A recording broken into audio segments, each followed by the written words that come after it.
almost no one escaped Auschwitz, not because they didn't want to, but because the camp was designed to erase the idea of escape itself. Guard towers, electric fences, armed patrols, and the knowledge that even trying meant punishment for everyone else. Yet in 1942, one man did the impossible. Stanisław Gustav Jaster walked out of Auschwitz alive.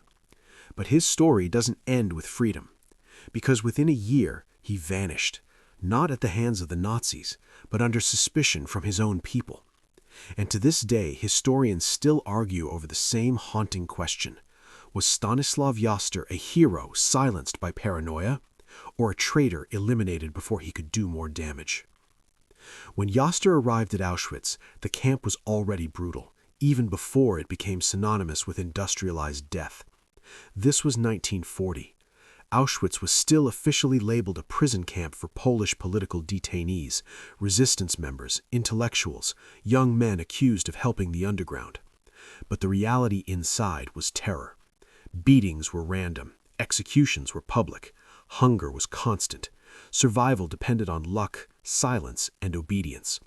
Prisoners were numbers, not people. And escape? Escape was considered madness. Those who attempted it rarely made it past the outer perimeter, and when they failed, the punishment wasn't limited to them. Entire prisoner blocks could suffer. Fear wasn't just personal, it was collective. Yet inside this environment, Jaster began thinking about something almost unthinkable. Not surviving Auschwitz, leaving it. Most camp escapes, when they happened at all, involved hiding among labor details or slipping away during chaos. Jaster's plan was different. It was bold, reckless, and terrifying. Instead of running from the camp, he planned to walk through it. With two other prisoners, Jaster stole SS uniforms. They didn't just dress like guards, they acted like them. They took control of a vehicle, and then, in broad daylight, they drove toward the main gate of Auschwitz. Every second risked exposure. A wrong accent, a nervous glance, one suspicious guard. The gate opened, the vehicle rolled forward, and just like that, Auschwitz was behind them. No alarms, no gunfire, no pursuit. For the first time, the camp's image of total control cracked. But freedom didn't mean safety, it meant something else entirely. Outside the camp, Jaster returned to a country drowning in fear. Occupied Poland was a landscape of informants, secret police, and invisible lines that could get you killed for crossing them. The Polish Home Army operated in the shadows. Cells were isolated. Trust was fragile. One betrayal could collapse an entire network. Jaster rejoined the resistance as a courier, carrying messages, moving information, helping the underground survive. But something followed him. Suspicion.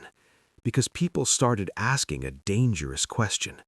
How did he escape Auschwitz? Not if, but how. And in a world where the Nazis seemed all-powerful, survival itself could look suspicious. The underground lived with constant paranoia. The Gestapo had informers everywhere. Arrests often came without warning, so when information leaked, someone had to be responsible. Whispers began circulating. Some resistance members reportedly believed Jaster had been allowed to escape, possibly as part of a German counterintelligence scheme. There was no written proof, no confession, no surviving German document confirming collaboration. But wartime resistance didn't always wait for certainty, because hesitation could mean annihilation. And once doubt enters an underground movement, it spreads fast. Jaster, the man who escaped Auschwitz, became a question mark. And in occupied Poland, unanswered questions were dangerous.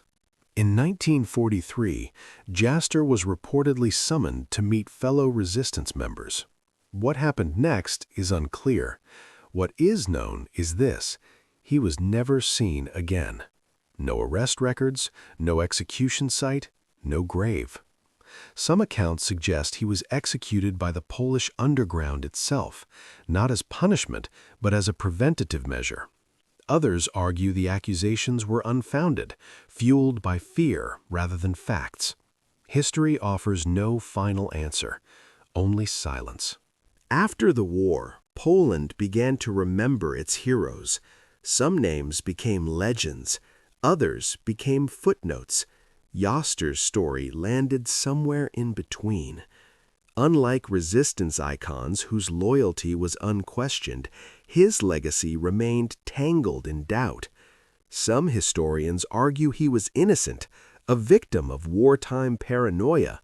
Others believe the resistance had reasons we may never fully understand. What makes his story so unsettling is not what we know, but what we don't. No trial, no verdict, just disappearance.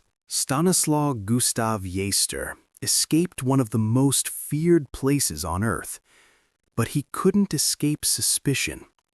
His story reminds us that war doesn't just destroy lives, it destroys certainty. It forces people to make impossible choices with incomplete information.